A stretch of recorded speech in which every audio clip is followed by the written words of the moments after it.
just the frames. Got keys to kingdom, unlocking chains. Sober the podcast, open up your brains. Sober the podcast, let's get it, man. Welcome back to Season 3 of Sober the Podcast with your host, Bradley Saxon, CJ Carlton, and Clifton, the main man, 50 grand Nobles, baby. All the way What's from up? the AUGUSTA. Yes, sir. Yes, sir. Yeah. Home of the Tiger. Home of the Bulldogs, baby. Watch it.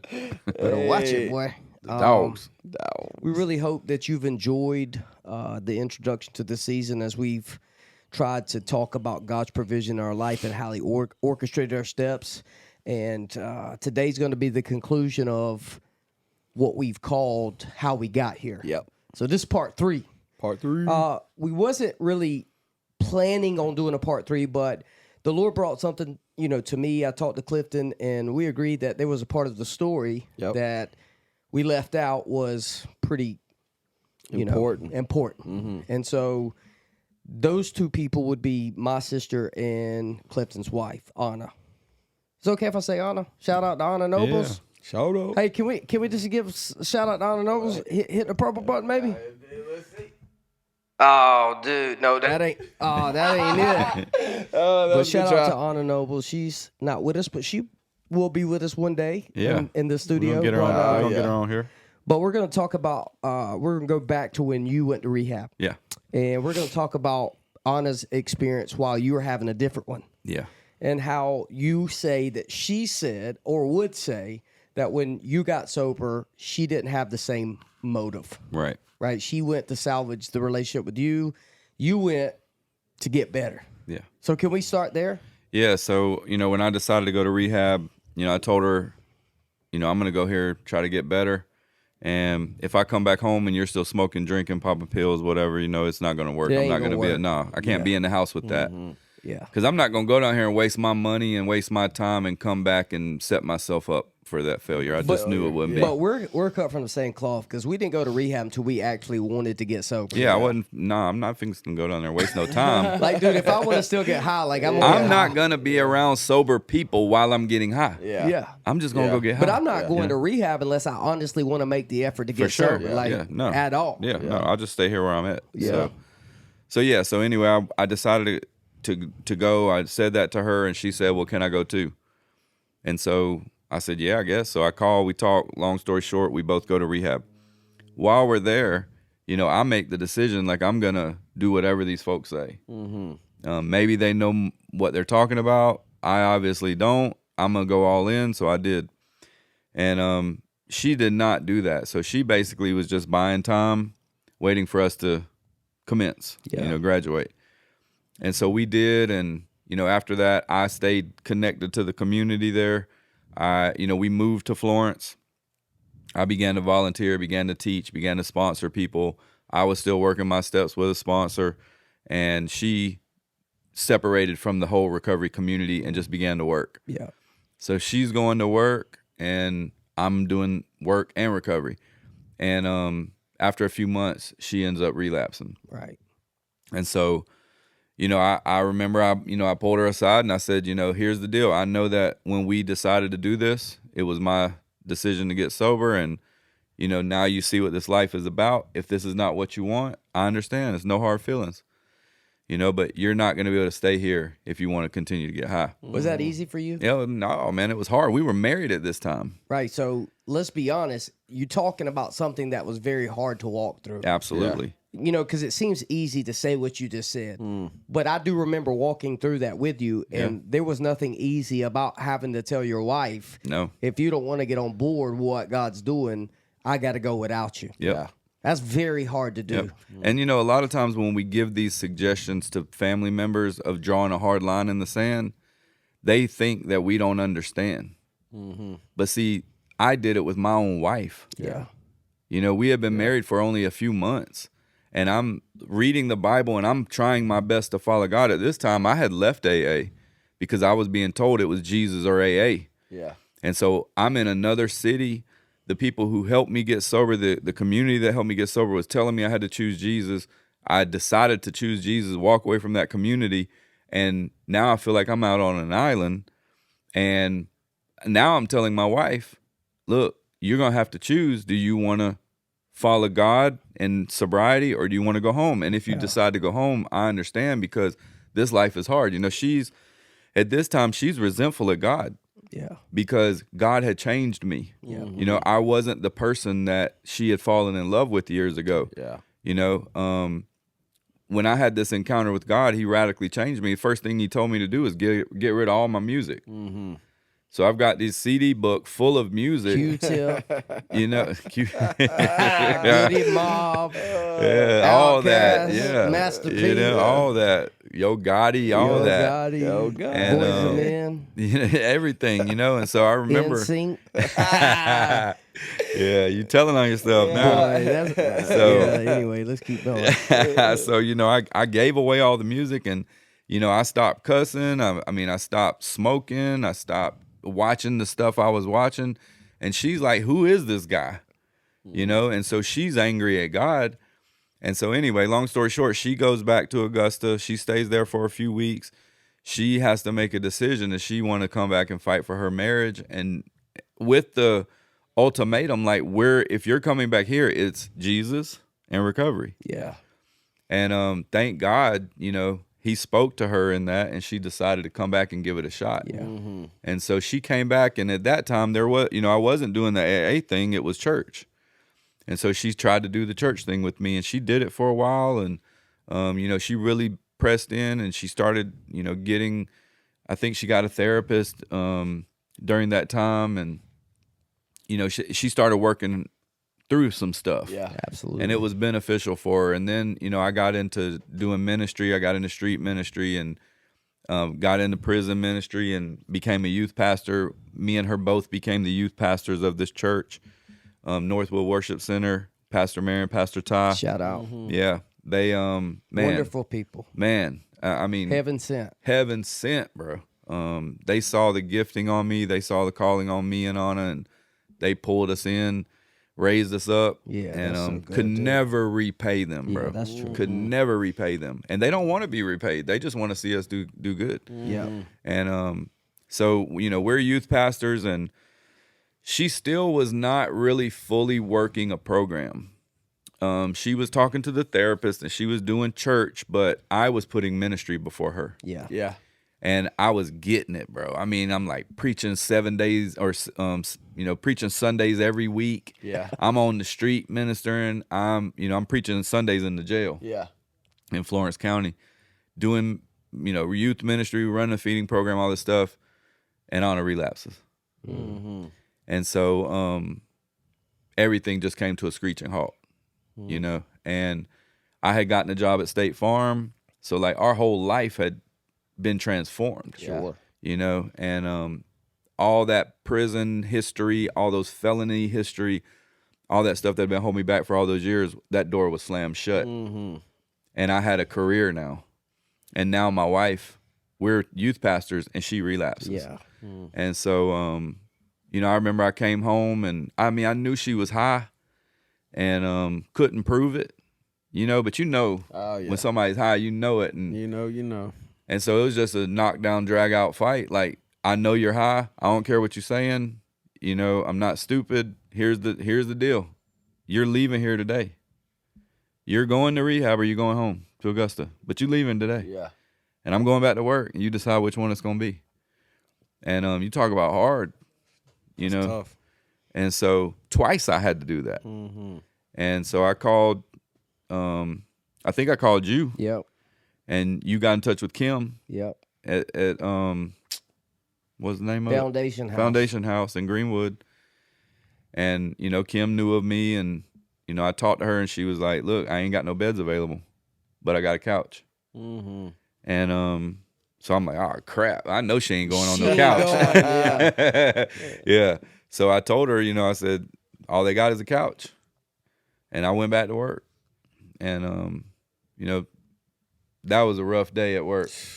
But can I say just in that's always been a part of who you are that I've respected that I don't have is really being able to mean business. Even when people talk about you, people don't understand who you are, why you do it. There's just such a gifting I believe you have of this is the way it is. Yeah. And I'm going to stick to what my convictions are. Yeah. And I've always respected that about you of like, we're going to address this head on. Like, we're not, you know what I'm saying? Like, I could be very passive of we're going to overlook this to make our ministry look good.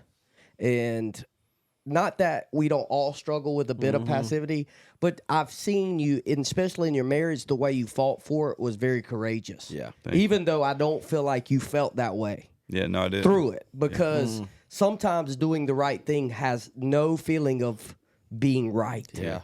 So, I think that God just has gifted me with being hard-headed Yeah.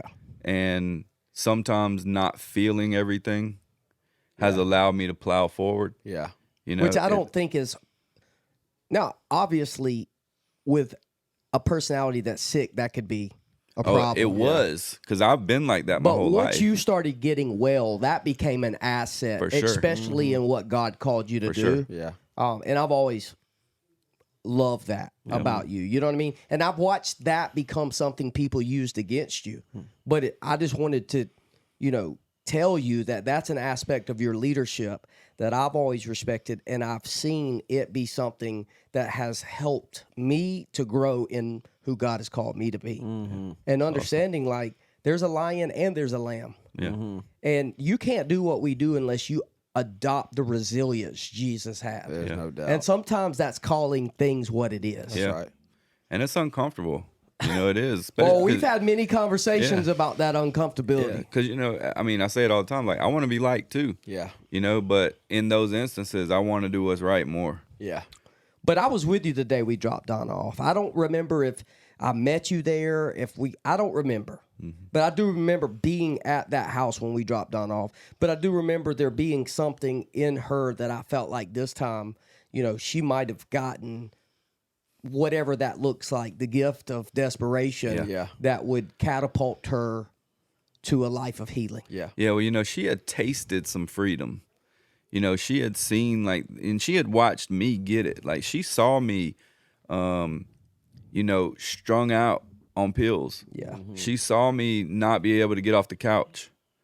And then she saw me get filled with power and saw my life get transformed. And, she shared it, all the time. It's like what made her want to change was that she saw it was possible. That's so good, dude. And so, we went and, took her to Greenwood, took her to the Foundation House and dropped her off.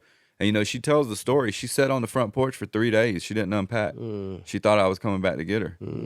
And, when I dropped her off, she was crying, telling me that I was abandoning her. And that was what was echoing in my head, driving home, that I was abandoning her. And, the other thing that was scary about this is that I was living in Florence. Greenwood, I think, was like 3 hours from me. Oh, every bit. Yeah. But it was an hour from Augusta. That's crazy. Yeah. And she could literally hear radio stations from Augusta. Yeah. And I was being tormented in my mind, like, she's going home. Yeah. She gonna leave. She's going to leave. Yeah. And she's going to go to Augusta. And, she could use the phone after a couple weeks or whatever. She did not call one time for 30 days.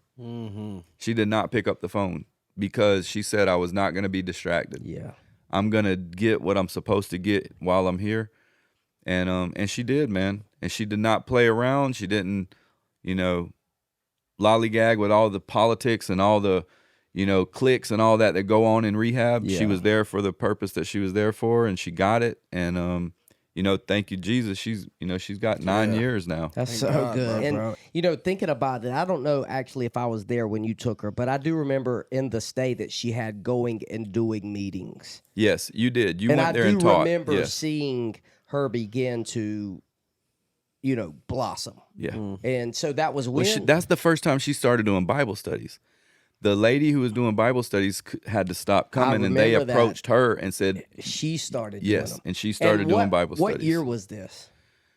This was 2015. So 2015. So, we've crossed paths by this point. We've did the thing at the street church. I've already moved over to C3, and we're already headed towards building the Bridge Center, and you're back in Augusta at this point. Well, that was in May of 2015. So in October of 2015 is when my uncle committed suicide in the house with my grandmother, which triggered dementia, which then caused us to have to move back. To take care of your grandmother, Catherine. Yes, of Catherine's Way. And so in January, Anna moved back to Augusta into the house with my grandmother And took care of her. to get the house ready for me. And then and I put in my 2 weeks notice, and then in February of 16, I moved there. So there was a month where she was at my grandma's house getting it ready, and I was cleaning up the house in Florence. So this brings you back to Augusta. Yeah, Your wife's out of rehab. You're going back. God's calling y'all to something. January 2016. Yeah. You started the river. I got the river. I got the vision for the river in about April Of Just in my mind. 2016. in 2016. I just started thinking about starting a church, and I remember I called my pastor back in Florence, and I told him what I was doing, and he said, "When do you think about starting this church?" And I said, "I don't know, maybe the end of the year." And he was like, "Thank God, I thought you were talking about like this month." But it was like 9 months sure. later before we. But y'all met in the living room for months, right? Well, what With we did was I started praying through it. I got the vision. In the summertime, I wrote all the vision down of what the Lord was showing me. And in September, the last Friday of September, we opened with just 7 people in my sister's house. Yeah. Now, a lot of people don't know this, but 2 weeks prior, my grandmother Catherine passed away. So we took care of her for 9 months. She passed away 2 weeks later. The river started for the first time in Katie's living room. How about that? And we met in her living room for about a month. We couldn't fit in there anymore. And then we got a building offered to us, and we met there for 2 months. And then the first Friday of January 2017, we opened the doors to the public. And it was all she wrote.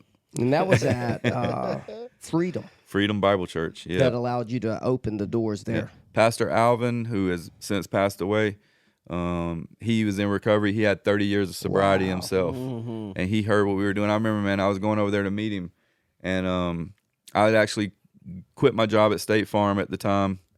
I transferred here to a State Farm, quit the job there, and I was cleaning churches at night. And I remember that. yeah, bro, Wow, 9 months I cleaned toilets, bro. At this church. At the church where the river meets, I cleaned that church for 9 months. Look, bro, I cleaned that church for 4 months. They didn't even know I was in ministry. When them jokers found out I was in ministry, they were like, "You been here the whole time?" I was like, "Yeah, I pastor a church." This is the thing that people don't realize. Or no. Yeah, it's like, bro, like the Lord told me, quit the State Farm, sell my house, and go clean toilets. And I'm cleaning churches at night while I'm starting our ministry. So can we talk about what you did with the money that you got from selling your house? Yeah, so we had started the river. You know, the river's flowing, it's going, and People are coming, man. People are. God is bringing the packed. people. It's packed. And then I remember the Lord told me, he said, "Get ready, there's going to be a wave of unbelievers come in." And so I told all the people, I said, "There's a bunch of unbelievers about to come. Y'all get ready." The addicts start showing up. One of the first couple that showed up was Mike Fogarty and his wife. And his wife was struggling. I'll never forget, they pulled me to the side, and she was bad off, bro. And he was like in tears, just Didn't know what to do. You know, all that year of 2017, we were sending addicts to rehab. We sent 31 people to rehab that year. Wow. We had made some connections in South Carolina, the Foundation House, some other places, and they worked a deal out with us where if we'd pay the first month, they'd let them in. Yeah. And then they'd have to take care of it themselves. So 31 people we sent to rehab that year. At the end of the year, I started thinking, it's like, man, we need to start keeping them here. Yeah. Because we can, I felt like help we them. can do it better, Yeah. honestly, than anywhere we could send them. Yeah. And so I went to Anna. I had a house I had inherited on 3 acres right outside of Harlem. And I went to Anna and I was like, "What do you think about us selling the house and taking that money and starting a women's recovery home?" And she was all for it, And so we took that money and started Catherine's Way. And so the idea was, my grandmother had passed away. my uncles came to me and they said, we're going to sell my grandma's house, but you can live in it for a year for free. Give you some time to get back on your feet. And so the idea was we sell the house, we live off the money, start the ministry, and by the time this year is up, it will get into a position where we'll have enough money to go rent a house. Yeah. And we rolled the dice, bro. And, you know, the way that what we used that money for was we rented a house, we furnished the house, we had a place to live, so it, you know, we didn't have to worry about that. And I would take people out to lunch, and that was the ministry, taking people out to lunch, spending time with people, relationships. And to the month, as that money was going down, we're spending it, running the ministry. The ministry's bank account was going Inclining. up. I mean, you could look at them both, bro. It's like ours is going down, the ministry's is going up. And to the month, when that money was gone, the board voted to start paying me. That first year, I didn't get paid. Yeah, me neither. Yeah. To the month that money ran out, they voted to start paying me enough where we could go rent a house. How about that? Yeah. And so why is that so important? Because 9 years later, Anna is... Seven, excuse me. It would be 9 to this day. But 7, up until then, now Anna's running Catherine's Way. Yep. She's the director. Yep. Like, she's not being taken to a rehab. She is the director of her own rehab. Yes. Where I call and have a sister that's strung out on meth on the streets of Anderson, South Carolina. And 18 months ago, Anna welcomes her into Catherine's Way. In the middle of the night. I brought her in the middle of the night. Yeah. And I think shout out to Maggie. Yeah, bro. Because like she was just, when I talked to her when I got there, something about, you know, just the conversation we had, like I felt like my sister, though she was scared, I felt like she felt like maybe I'm at home. Yeah, bro. And that was 18 months ago. Yeah. And my sister just celebrated. I mean, she's got more than 18 months, but she just texted me about a week ago and she's celebrating 18 months. And, you know, it's amazing. Like, dude, like, as I'm telling this story, like, I'm like, how is this happened? You know? But look at the fact that God isn't just trying to take me somewhere. He's trying to take everybody I'm connected somewhere too. Yeah. We all going. And I just knew like my sister was going to die with a needle in her arm. I really did. I figured the conversation that I would have with some random person was somebody to call me to tell me that my sister's dead. Yeah. You know, but there's only 2 times when my sister got really bad, she called me. And both times were when she was ready to go to rehab. The first time she went to Oaks, she stayed sober a year, didn't really fully buy in, still wanted what she wanted, came back home, got around the same people, the places and things, and it wasn't long before she was doing these things. But here's the thing that's so crazy, is my sister tells me today that she would literally walk by the years I was starting this place, homeless across the street in a trap house, and she would walk by and see that Bridge Center sign, and I know she felt shame of, how can my brother get where he is, and look at where God has left me. You know what I'm saying? I could only imagine what she would go through walking down West Whitner at night with the only sign bright right in front of the place that she's shooting dope is her brother's rehab. And, you know, I lived with her baby brother. I remember the burden I felt, man, of almost, I didn't want to talk about success because I didn't want it to hurt her. Yeah. Because I felt like if anybody ever talked about my sister, they had to refer to me. Yeah. And I didn't want my sister to have to be raised up in her little brother's shadow. Yeah. Because I always felt like I looked up to her. She always was a leader, and I always felt like it should be the other way around. You know, and that was one of the reasons, you know, when she came to us, we were very, you know, it was very important to us that she knows she's not Bradley's sister. Absolutely. And she's Candy. Yeah. And I wanted I think I probably said it 80 million times, but I wanted her to have her own experience apart from being Bradley's sister. Yeah. And I can honestly say that she's had that. Like, she is unique and in her lane, helps people that I feel she don't know that she helps, but she's a very intricate part in my opinion of some of those women down there and their recovery, and I think sometimes we don't know that we're helping people, but honestly we are. Yeah. And so I just felt like if we didn't talk about this little segment of this story, that it would be incomplete. It would, for sure. Because listen, man, like, God is writing a story. It's his story. It brings him glory, but we get to be a part of a book. Yeah. And the author is God? Yeah. Come on, bro. Come on. Like, I used to think that getting high and partying and all that stuff was exciting until I realized that the creator of the universe was chasing me down because he had me in a story that he wanted to write. I mean, dude, like, that is the buzz, bro, is when you find your purpose and you spend all your days doing that. Like, that's the deal. You know what I mean? Like, so Nothing like it, bro. nothing like it. And so that's why we wanted to conclude how we got here with this story, because it's just the way that God does things that is mind-blowing, because it's usually the way we would do it. Yeah. Yeah. Like, bro, right. you know what I'm saying? Like, just think about, like, I think about, like, my dad and how he never really started to want to live a spiritual life until God rescued me and put me back in his home. And then now he is having to be around a son that got lit up by God. And he's either got to run his son off or he's got to start asking questions about what his son has found. Yeah. Like, that ain't the way I would have chose to help Right. my dad. Yeah. Because you know how uncomfortable it was at times for me to have conversations with my dad, who was at one time a deacon of a church and probably still selling weed.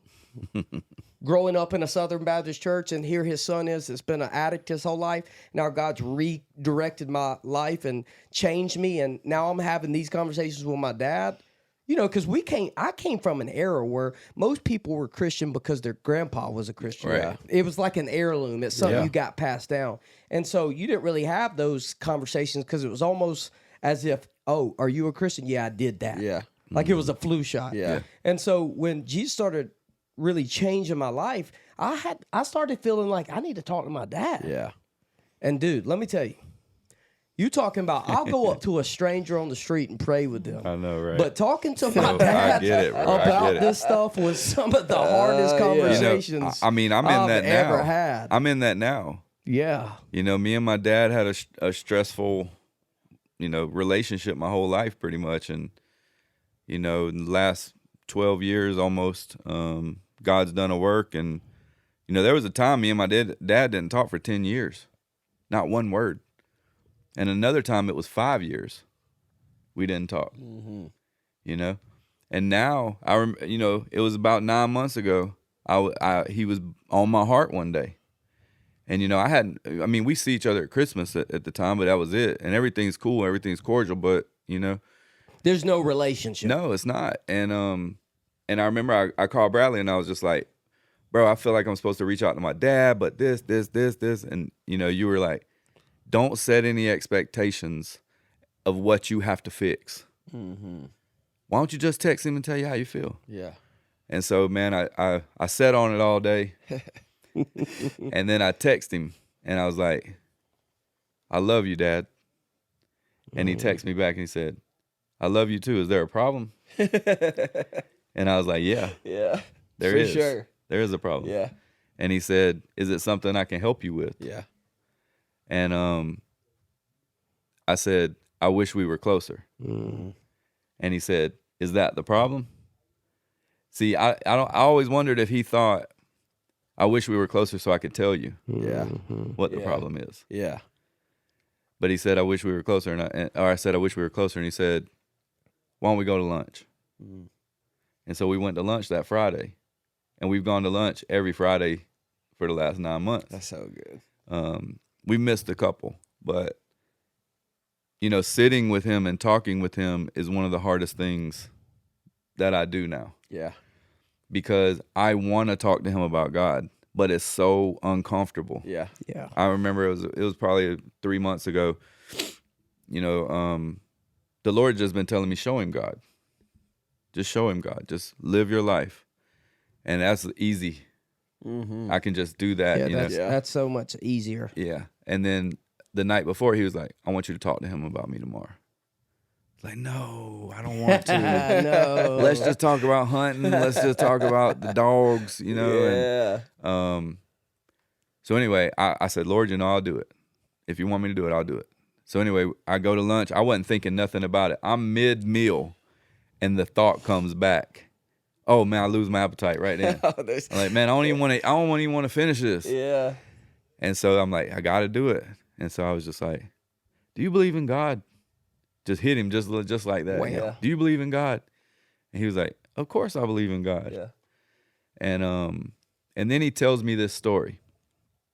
And he tells me that when he was a kid, that he's adopted, that his parents left Baltimore and were on the way to Clearwater, Florida. On the way there, they run out of money. They just happen to be in Augusta.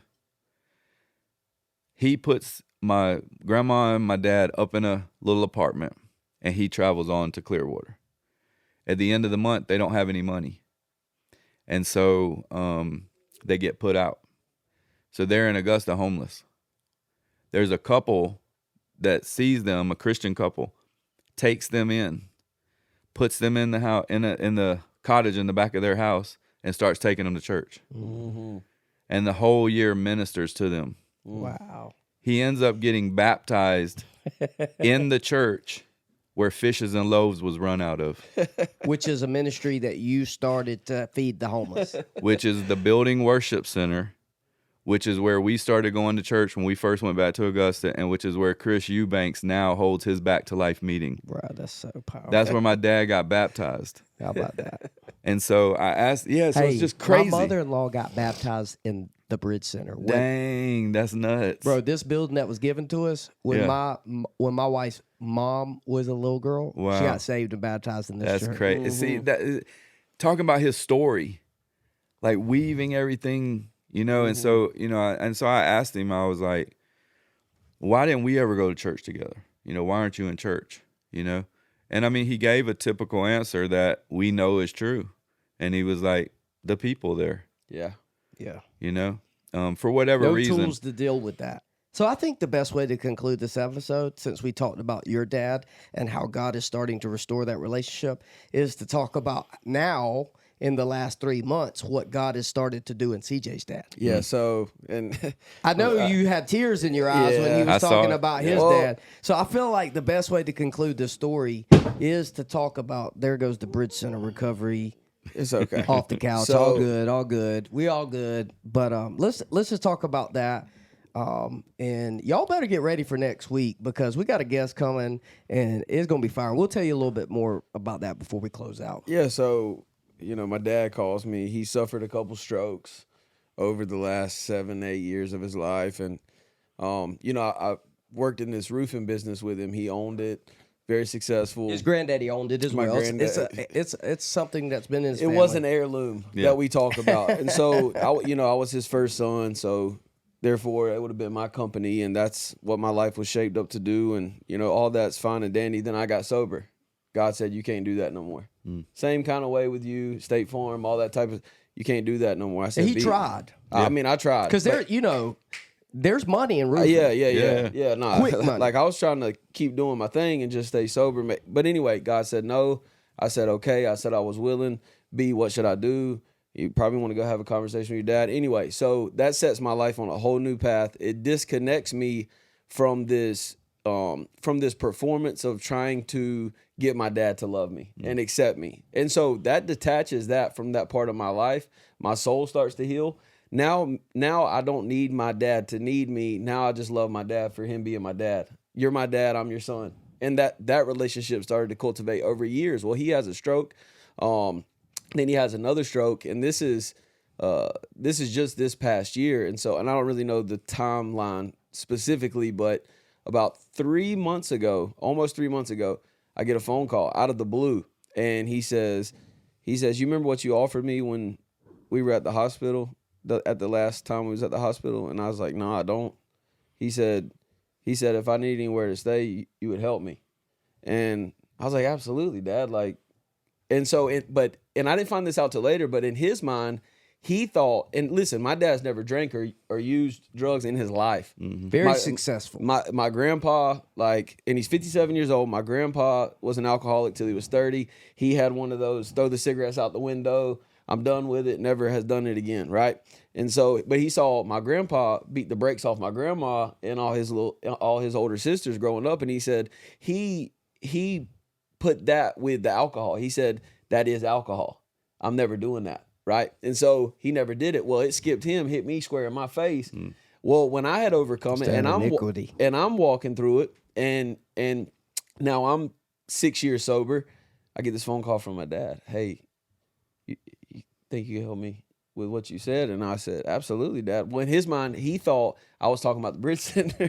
he was going to come live here. Like he's at a, and I'm not getting into personal business, but he's at a place in his life where he has to leave the place he's staying to find somewhere else to stay. Yeah. And in my mind, like that never even was a thought at all. I was like, absolutely, Dad. So immediately I called my wife and I said, babe, is it okay, that we help my dad? Obviously, she's like, yeah. Whatever we need to do. So we move my son's stuff out of his room.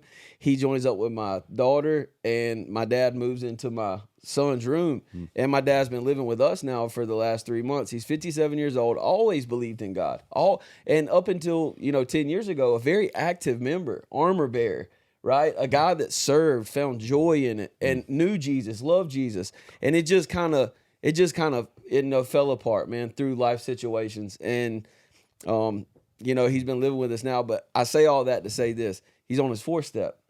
Oh, wow. You know what I'm saying? Like, bro, he called me. Wow, yeah. Bro. And so I said, Dad, I just want you to know that just living in my house, being away from where you just came from, ain't going to do nothing for you. Yeah. Why? Because I knew that was the truth that changed my life, right? And I said, but here is a program of action that you can do. But here's what I want you to know. I'm not helping you do it. Yeah. I can't help you do can't, that. Too close. And so I said, but I do know somebody that I know would be willing to help you if you be willing to do whatever he asks you to do. And now here we are 3 months in, and he's on his 4th step working. And he's sitting at my kitchen table and he's saying, CJ, wow.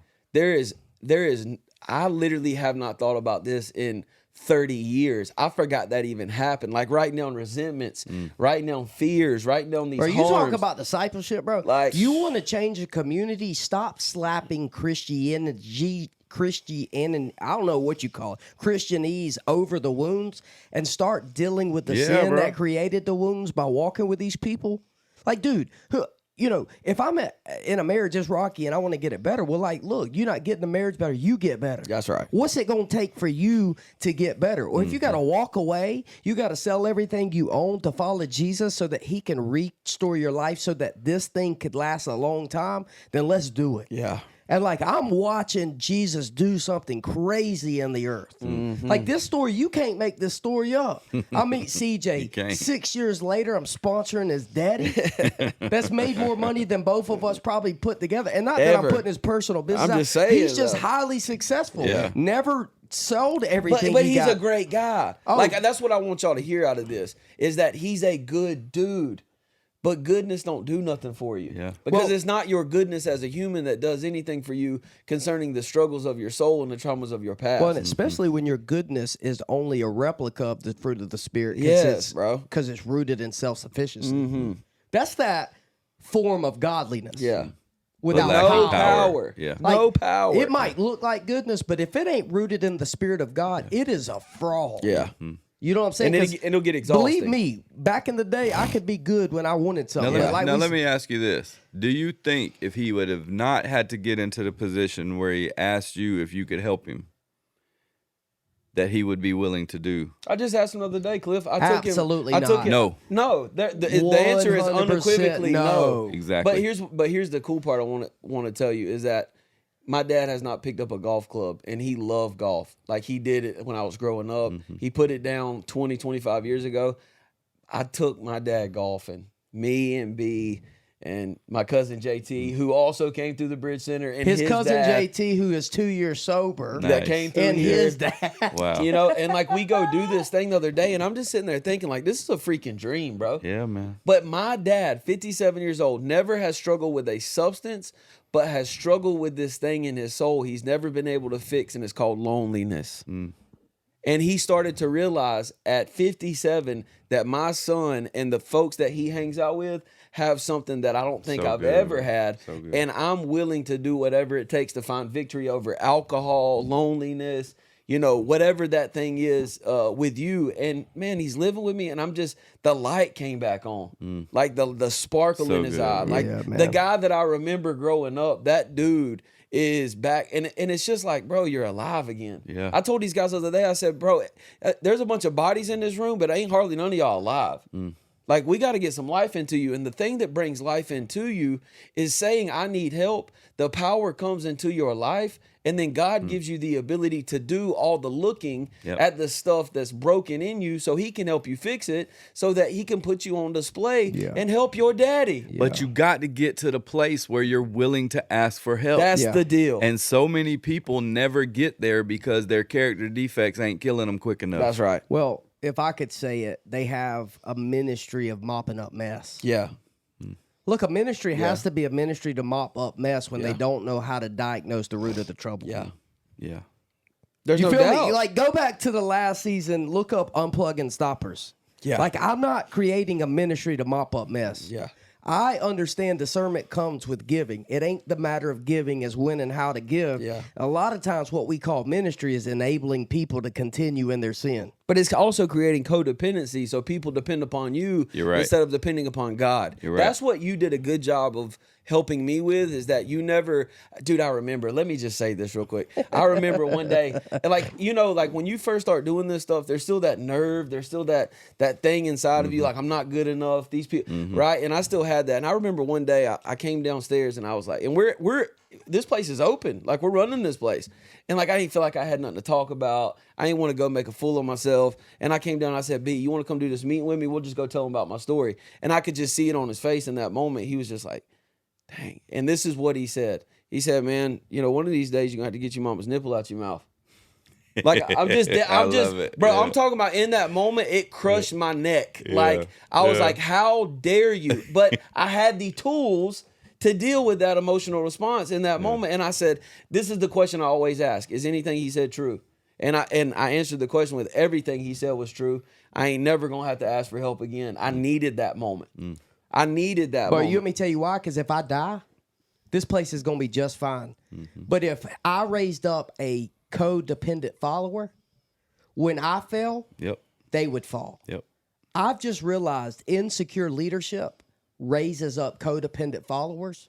And when they fall, everybody falls. No doubt. And I just knew, man, if he was going to be able to fall into the purpose that God had planned for his life, he was going to have to do it when he didn't know how to do it. And there was no Bradley navigating this situation. You feel me? And so now I watch him operate in his gifting and leadership. And if something happens to me, or if I got to go and start another center, like, this place is going to be 100% okay, because he got his own experience. But here's the cool part, is not only he believes that, but now I believe that. Yeah, that's what matters. Like, now I believe that I can do it, but I don't believe I can do it because he said he believes I can do it. I believe I can do it now because of the hundreds of experiences of overcoming that thing inside of me that always said, you're inadequate, you're incompetent, you're not good enough, and overcoming that old belief system that I had from the world, bro. Yeah. Yeah, You that's know? good, man. So And the only way a leader can get to the point where they're willing to raise up people who don't need them is if they're willing to deal with their own stuff. That's yeah, like but what we're leadership talking don't about. come in Bible school. Can I talk like that? Say that Please, again. go ahead. Like, because you can't, like, you don't learn to pray in Bible college. You learn to pray when things hit the fan. Mm-hmm. You know what I'm saying? Like, you learn information, Boy. but like, you got to utilize this information when things hit the fan, when you can't get in touch with your sponsor and you tail's about to fall off, whatever they Yeah. say. And at that moment, you're going to have to know how to tap into the source. You feel me? And so I think that's just the heart that God has given all three of us on this couch, is that we want to put in others what God has put in us. And we've always been about, we've always not thought about this deal as, I got to get to heaven. That's 50 Cent's philosophy. I got to make it to heaven. I'm going through it. Like, that's a lie. Like, he's lying to y'all. If he don't repent, he ain't making it to heaven either.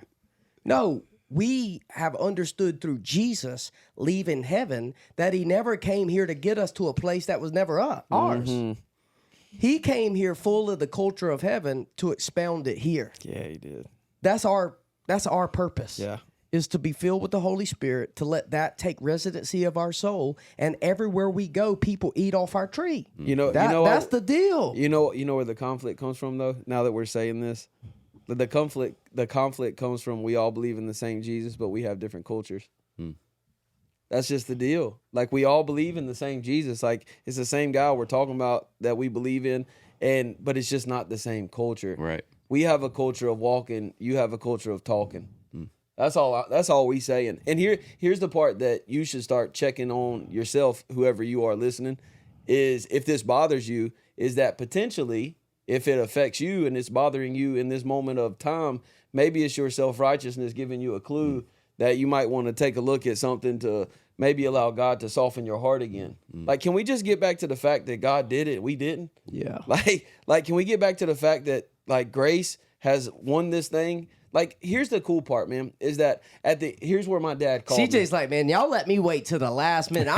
I'm getting this out. Well, here's what I noticed about my dad's situation and everybody else that comes to the end of themselves. Preach. Grace begins where my human effort ends. Bro, I like it. Grace begins where my human effort ends. I didn't say mercy. His mercy been on my life Yeah. forever, right? That's what got me here. It's what kept me alive. It's what kept me alive during the car wrecks and the ODs and all this stuff. But his grace was right there when I said, God, I can't do it. He said, I can. And his power comes in. And then his power comes in. Grace has always been about this one statement. God did it. God did it, bro. Like, bro, salvation is crucifixion. Yeah. You can't kill yourself with crucifixion. You ever thought about can't- that? Yeah, you can't put yourself on a Like, cross. you can commit suicide many different ways, but it ain't by crucifixion. Yeah. The Bible says we have been crucified with Christ. Well, you know what that means? He did it. Yeah. And let me tell you, son, when he does it, it ain't no patch up job. Nah. You know what I'm saying? He does it fully and thoroughly. And so, man, we just get on these microphones and what is in us just comes out. And this is so fun to be a part of. Yeah, it is. And I just want to encourage the people that are listening. Look, what you've heard in this from the start, from Anna's story to Candy's story to our stories about our dads to your story, Yeah. where grace comes in. Yeah. This is what I want everyone to take away from this.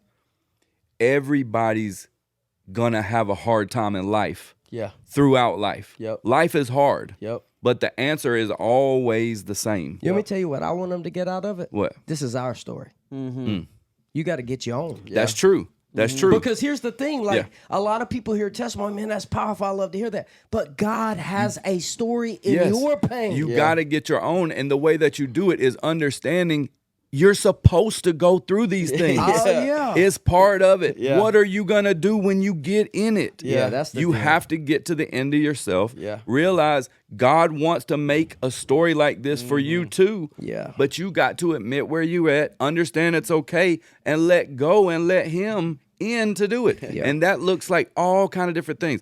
Every one of our stories, whether it's Anna, Candy, Bradley, CJ, me, there's always other people involved who are helping. That's right. Yeah. He uses other people That's right. to help. Yeah. So wherever you're at, it's okay. Yeah.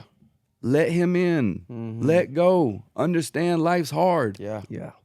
He's writing a story for you too. Yeah. And it's Let him. beautiful. Yeah. If it's chapter 1 and you're a mess, it's meaningful. Yes, it It's is. purposeful and it's doing something. Yeah. And do not compare your life to somebody else. Be okay with the mess. Yep. Be okay with knowing God's done something in your life and folk don't think it because you ain't quite got to a place where you're bearing the fruit you want to. Because there's a season where you don't look like what you proclaiming. But stay consistent and diligent. Yeah. God's going to do a work in and through you. And so as we conclude this, can we just give a shout out to John Stedman over here? Yes. Y'all don't see John Stedman and Brandon The Kugler. man with the plan. Yeah, and Brandon Kugler, who edits all these videos, does all of the videography, and Stedman, them two are likened to lungs and heart. This could not be possible without them. Even though you can't see them, we'll give a shout out to them. Yeah, thank you guys, man. Thank you all so much. And so We got the easy part. Yeah, This I is feel like the this is the easy part. Yeah, because we about to get up, put these mics down, and be done. Yeah. And they got still 2 more days of doing. And all they've this. been working before we got here. I They're mean, they working haven't while sat we've here got to listen here. to all this, you know what I'm saying? Then Like, they're gonna be they working for get the next done. 2. Yeah. But truthfully, we just want to say thank you from the bottom of our hearts for you guys continuing to support Sober the podcast. Truthfully, you have made these first 2 episodes more than the first 25. Mm-hmm.